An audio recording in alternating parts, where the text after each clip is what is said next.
ایک بزرگ تھے، ہر وقت اللہ سے عافیت مانگتے تھے۔ لوگوں نے پوچھا، لوگ ان کو صالح جانتے تھے، نیک سمجھتے تھے کہ حضور آپ اور کوئی دعا مانگتے نہیں، عافیت ہی مانگتے ہیں۔ فرمانے لگے میں مانگا کرتا تھا شروع میں، بعد میں خیال آیا۔ فرماتے میں مزدوری کرتا تھا، ایک جگہ پہ ڈیوٹی کر رہا تھا تو تھک گیا، اور وہ جو کام لینے والے لوگ تھے ان کا رویہ بھی بڑا ترش تھا، تکلیف ہوئی تو میں نے اپنے مالک کی بارگاہ میں عرض کی، مالک اگر 2 روٹی بغیر مجھے مشقت کے مل جائے دن میں۔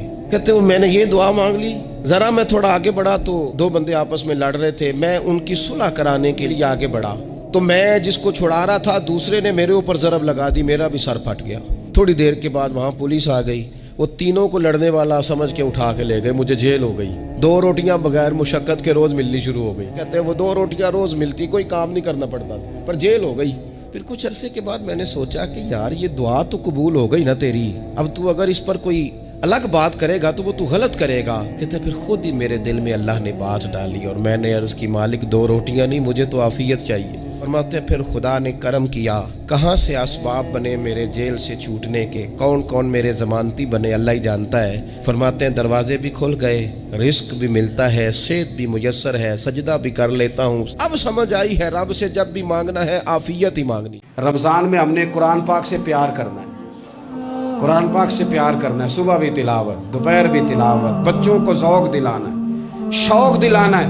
ہم نے قرآن مجید رمضان شریف میں تراویح میں ذوق سے سننا ہے، کھڑے ہونا ہے۔ پھر رمضان المبارک کے اندر احساس ہم نے بہت زیادہ پیدا کرنا ہے۔ ہم نے دیکھنا ہے کہ میں کس جگہ میری ضرورت ہے، میں کس طرح کر کے کام آ سکتا ہوں، وہاں اپنی خدمات کو پیش۔ عید قریب آ گئی، باوجود پابندیوں کے بازاروں میں رش بڑھ گیا۔ ہم تو سن رہے تھے کہ لوگوں کا کاروبار بند ہے، پر پتہ نہیں لوگ اتنی خریداری کرنے کیسے پہنچ گئے۔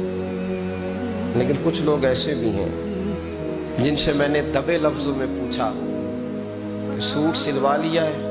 انہوں نے جب یہ کہا نا کہ دکانیں ہی نہیں صحیح طریقے سے کھلی تو وہ نا ان کی جھکی جھکی آنکھیں بتاتی تھیں کہ دکان پہ جانے کے پیسے کوئی نہیں پا